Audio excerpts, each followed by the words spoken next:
Chapter 10 The Shawnee Encounter. Western shore of the Potomac River, beyond Point of Rocks, Virginia Colony, late summer 1729. As per Tatooine's advice, William and J.J. followed the Potomac north, weaving their way through the picturesque forest with all its symphony of sounds and aromata.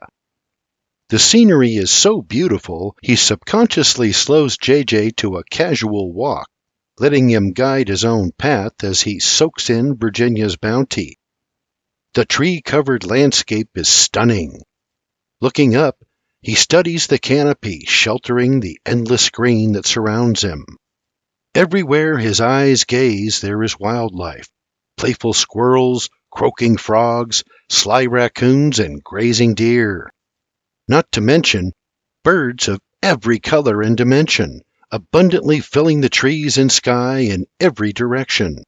Their voices a symphony. Gibberty, gibberty, gibberty. Secret, secret, secret, secret, secret. Word, word, word. And a short chap, chap, followed by a poetic witoo, witoo, witoo, witoo, witoo, and a burr, burr, burr. Their chorus serenading him with song. William and his sidekick continue north to a place Tatooine referred to as the Hole, a gap in the mountains where the Shenandoah River merges with the mighty Potomac, a place where a decade later will become known for a ferry used to transport people and goods back and forth across the Potomac. They will call it Harper's Ferry. On October 16, 1859, Harper's Ferry will take its place in history when abolitionist John Brown leads more than 20 men in a raid on the Army arsenal located there. 5 of the men are black, 3 of whom are freeborn, 1 who was a freed slave, and 1 who was a fugitive slave.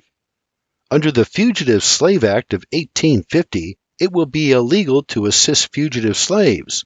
Nevertheless, Brown and his men attack and capture several buildings, including the arsenal. Their goal is to capture weapons and initiate a slave uprising throughout the southern states of America.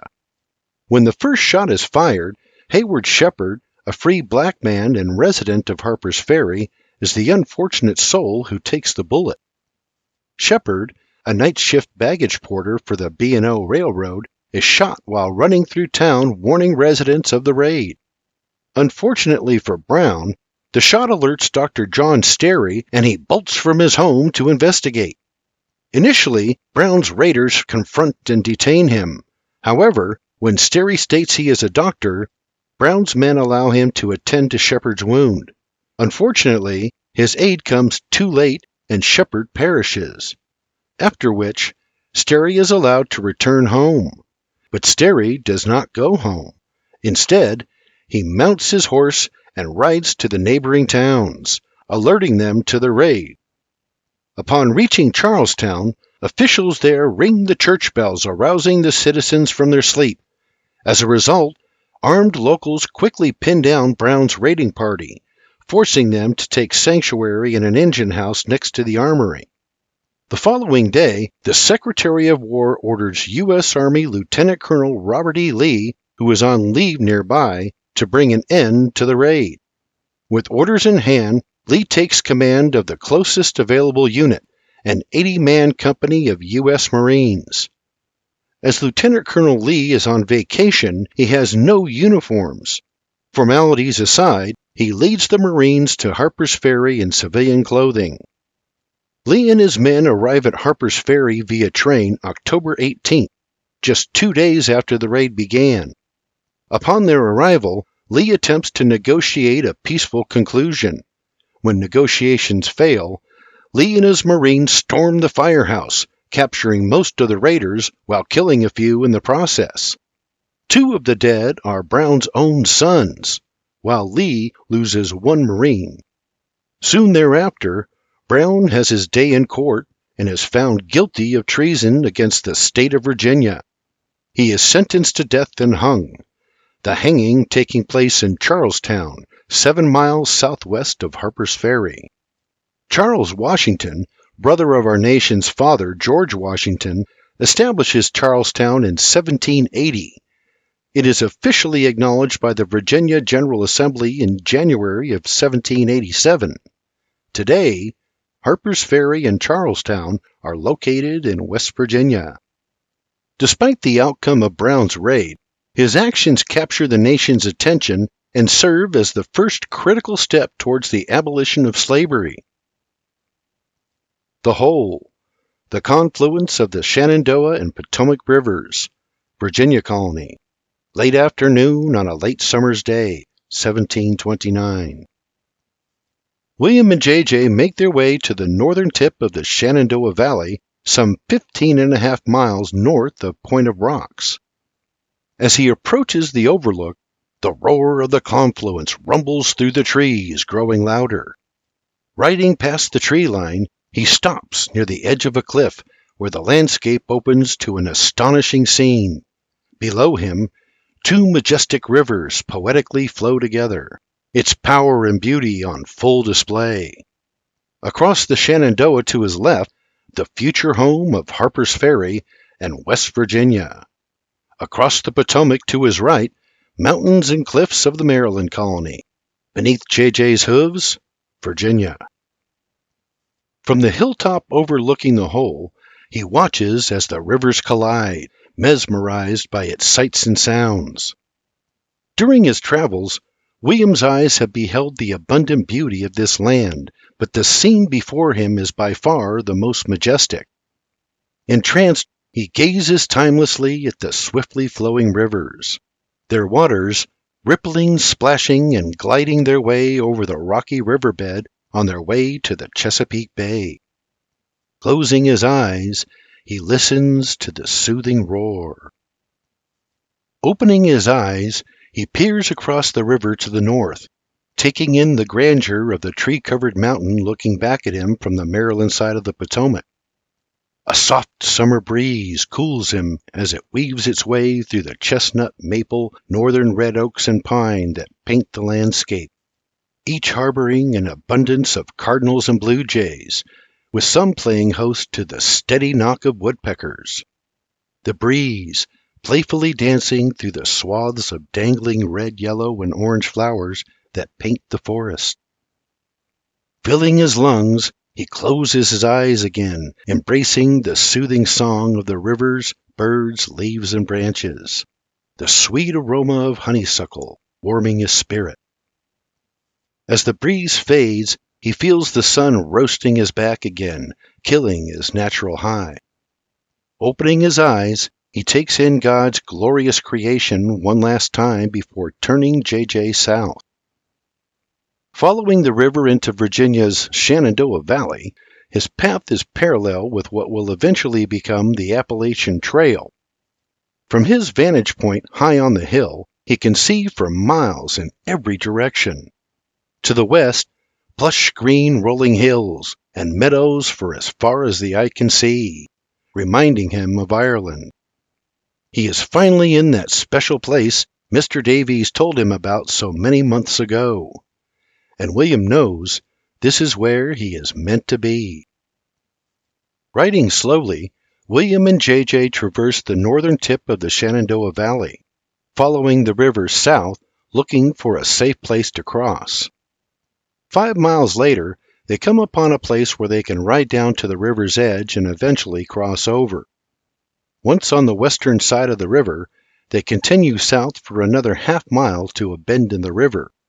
A third of a mile past the bend, they come upon a massive outcropping of rocks springing from the river's edge. William halts J.J. and peers to the west through the trees, noting how low the sun is.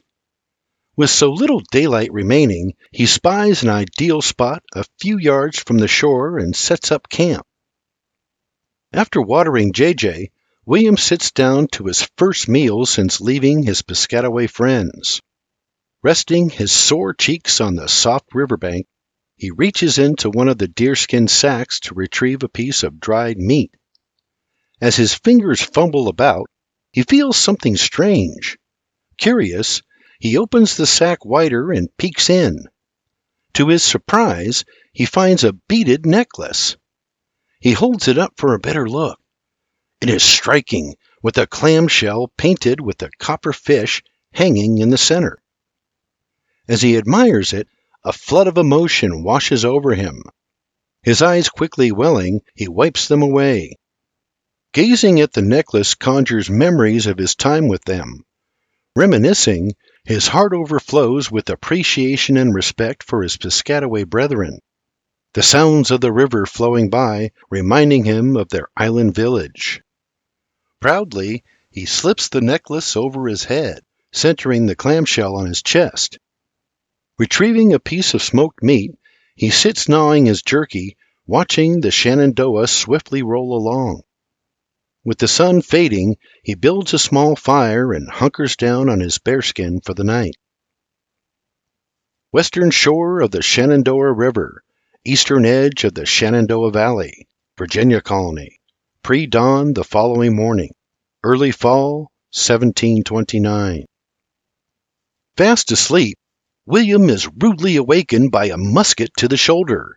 Painfully startled, he spins to his butt, sitting up wide-eyed, holding his shoulder.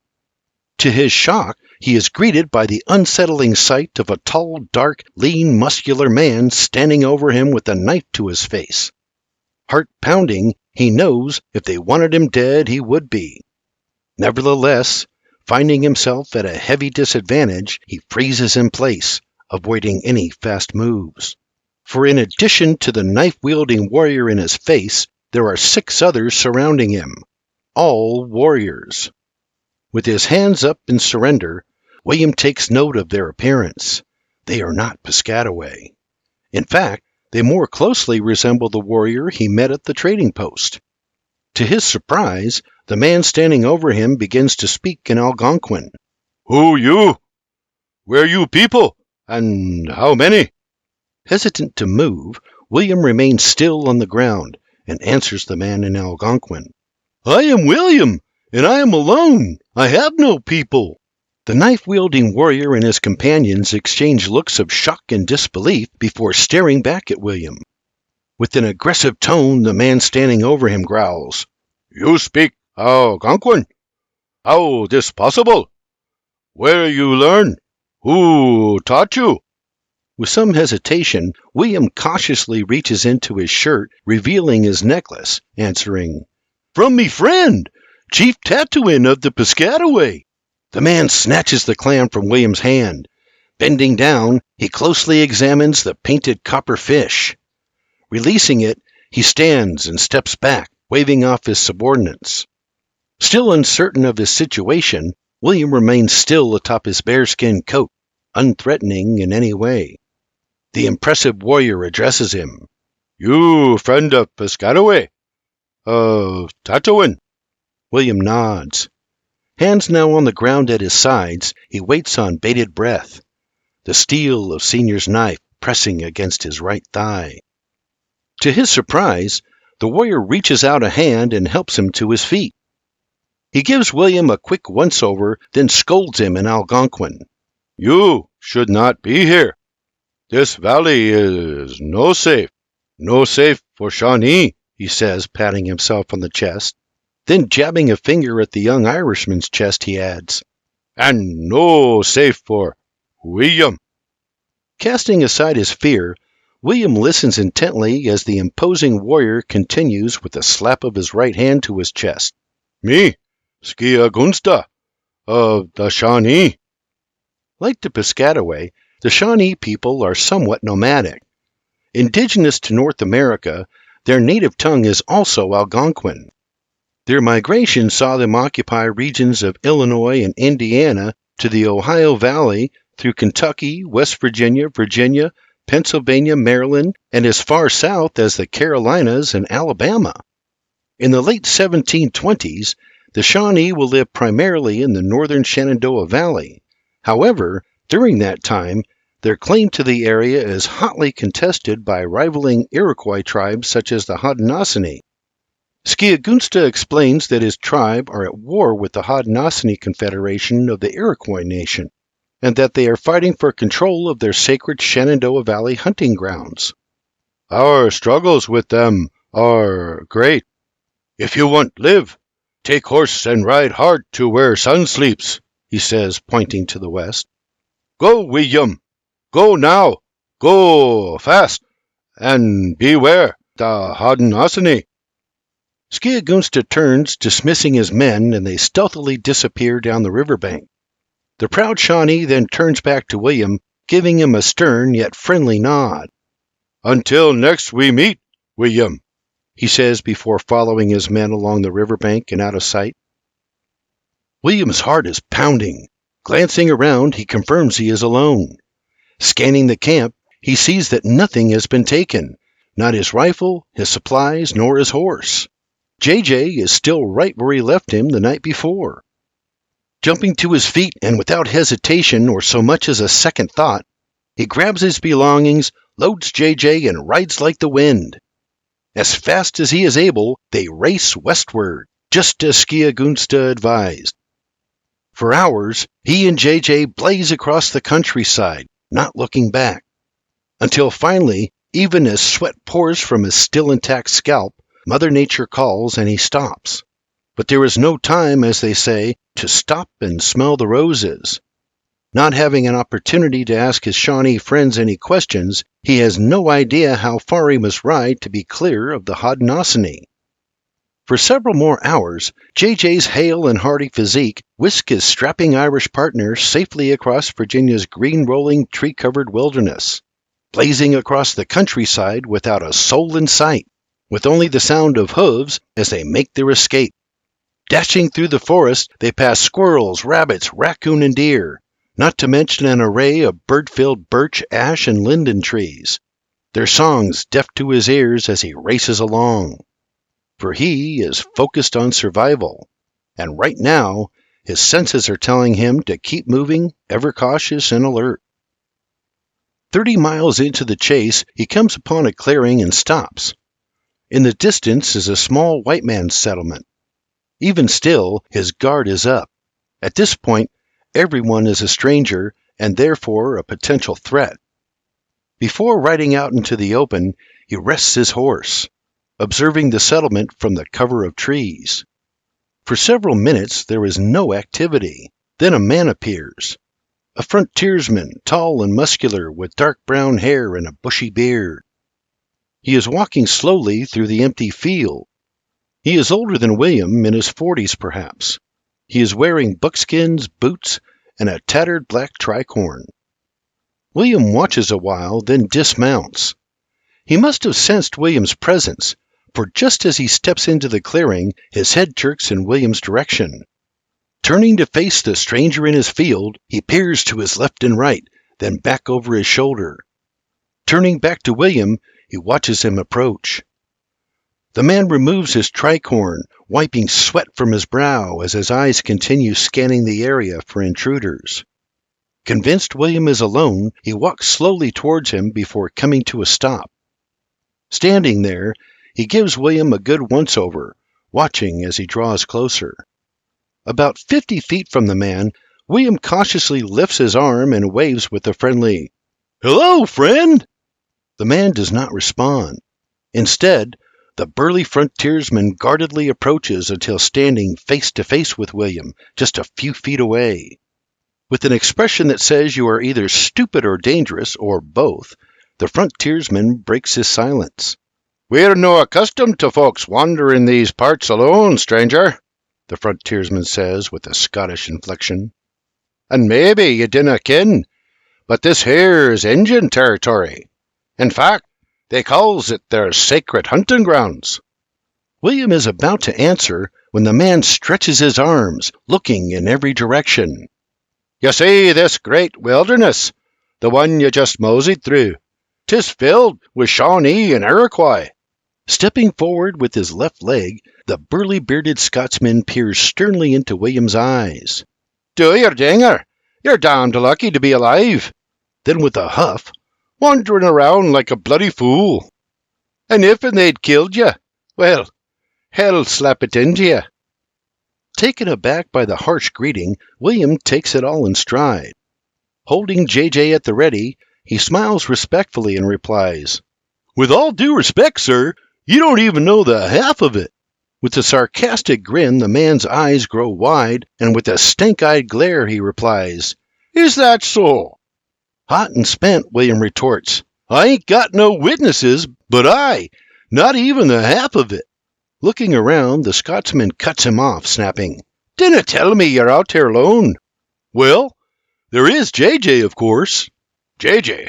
Where's he hiding?" the Scotsman blurts, scanning the tree line in the distance. Patting JJ on the neck, William chuckles. "Right here! JJ's me horse." Not the least bit amused, the man barks, "Young man, have you any bloody idea how lucky you are to be alive? Lord almighty, lad, how in blazes are you out here alone? And dare I ask, why?" The young Irishman covers his mouth, clearing his throat, and says, "Sir, with all due respect, I'm well aware of how lucky I am. In fact, just this morning I were awoken by 7 Shawnees standing over me, one of whom had a knife bearing down on me from the moment I opened me eyes. And yet, here I be, alive and well, and talking to you. So I be knowing exactly how lucky I be." Staring back at him with a look of disbelief, the Scotsman shakes his head. "No, just hold on. Are you off your head? 7 Shawnee! Ha! You're bums out the windy. They'd kill you, sure as look at you. And if they did, hell slap it into you. 7 Shawnee, me arse." Standing by his story, William blurts, "'Tis true." "Och, you're talking out your arse." William's head shakes and his brows flicker. "I'm saying you're full of shite. A nod's as good as a wink to a blind horse, laddie." William gives him another confused look. "What I'm saying is, explain yourself, and make your meaning clear. I've no time for tall tales." William straightens himself, and with a charming smile and an ounce of youthful sarcasm replies, "Well, sir, sometimes I am full of shite, but this I say is true. So maybe I'm just really damned lucky. Look, me Scottish arse. Look or no man walks away from 7 Shawnee, not alive. And they sure as hell dinna brag about it, less'n they be looking to pull the wool over your eyes. Now, you wouldn't be trying to do that, would you, lad?" William shakes his head. "No, sir, I wouldn't." With a sincere smile, he says, "With all due respect, what I say is true, just as sure as I'm standing here. In fact, I've been riding all day just so I could be standing here." William pulls his necklace out, showing the man. "You see this? I'm pretty sure this is what saved me." With a squint of his eye, the Scotsman examines the necklace and asks, "And what in blazes is that?" With a sigh, William tells the man about his encounter with the Piscataway in Tatooine. He tells of how he spent the summer living among them, talking, learning, and sharing stories and experiences. "In fact, me time with the Piscataway may well have saved me with the Shawnee." He explains how his knowledge of their language enabled him to communicate with the Shawnee, that as a result, the Shawnee warriors held no angst towards him. Rather, they advised him to leave the area and head west, steering him clear of the Haudenosaunee, who would likely not have been as cordial. Even after hearing William's story, the man remains skeptical. In his mind, there are still questions that need answering. "So, tell me then, even if I were believing this fanciful tale you're weaving, 7 Shawnee, why in God's name are you wandering the wilderness alone? Have you no people? Were they killed?" "No, sir, they weren't. They're all still living back in Pennsylvania. I'm just out here making me own way." "Then I'm just wondering, lad. You're off your head. I'm sorry, but a man's got to ask," he says, pointing to his skull. "Or maybe, just maybe, you're a bit foolhardy for your own bloody good," he says, crossing his arms. In that moment, William's tone changes, and he comes clean, telling the man his story. He shares about the Bailey House fire and the tragic demise of his family, and the why and how of his arrival to the colonies, and what he has done since his arrival nearly 6 years earlier, adding that ultimately something within called him to leave Pennsylvania and embark on a journey. "Hence, I can say with full conviction, sir, I am not, as you say, off me head. and I certainly meant you no harm wandering up on you like I did. Honestly, I'm just looking for work in exchange for food and shelter until such a time as I be moving on, William professes. The haggard frontiersman pauses for a moment, hands on his hips, giving William another once-over. Then, with a sympathetic tone, he extends a hand and says, "No harm done, lad. Bruce Bonner, welcome to the Shenandoah." William chuckles a bit, and the man drops his hand down before William can shake it. With his head cocked to the right, the man stands there with a puzzled look upon his face. Feeling foolish, William extends his hand again, and with a cheerful tone explains, "Forgive me, Mr. Bonner, it's just that Bruce is me name as well. William Bruce Albin. It's a pleasure to make your acquaintance." Mr. Bonner's gruff expression fades into a smile, and with a hearty laugh he shakes William's hand. "Well then, how can we no be friends?" Having heard William's tale, Mr. Bonner explains how he came to America from the Scottish Highlands with his wife Berta and their 14-year-old daughter Flora Jean. He shares how they had only recently arrived and planned to make it their home. As it turns out, the two men end up hitting it off.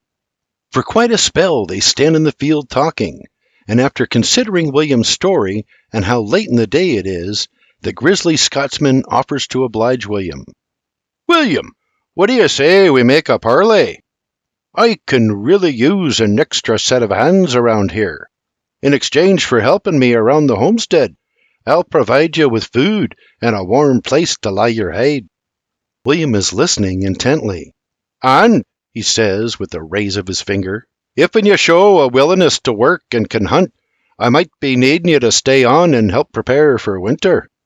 As Mr. Bonner speaks, William ponders the idea. Bruce adds, "This will be me family's first winter in Virginia, and from what I be told, they can be drike. Beautiful, mind you, but cold as a well-digger's arse. A young man would be wise to find a warm place to hunker down." Long-term plans had not crossed William's mind, but after his encounter with the Shawnee and all this talk about unforgiving winters, Mr. Bonner's offer is sounding mighty appealing. He has never been afraid of a hard day's work, and the offer of shelter and a reliable source of steady meals is all he had really hoped for. That is especially true now, considering he has given zero thought to how he will make it through the next day, let alone his first Virginia winter. After considering the offer, William extends a hand. "I'd be grateful for the opportunity, Mr. Bonner." "Good. It's settled then. And, moving forward, I'd rather you no be calling me Mr. Bonner. I'm no lord nor king, lad, just an old Scottish farmer. Folks around here call me BB, so you can do the same." "BB it is," William says with a smile. In his mind, William still has doubts about the long term, but for now, a warm, safe place to lay his head and hot meals in exchange for a hard day's work suits him fine. Not to mention, he prefers the company of others over being alone. Since he and BB hit it off so well, William concludes this will, if nothing else, be a good place to stay through the winter. The two men share a hearty handshake, then BB leads them to his cabin to introduce his wife and daughter. Making their way to the cabin, BB explains how Virginia's Governor William Gooch has been promoting settlement in the area by issuing large land grants to anyone willing to settle in the area. He explains how Robert King Carter, who manages the Lord Fairfax proprietorship, made land grants available for land totaling some 200,000 acres.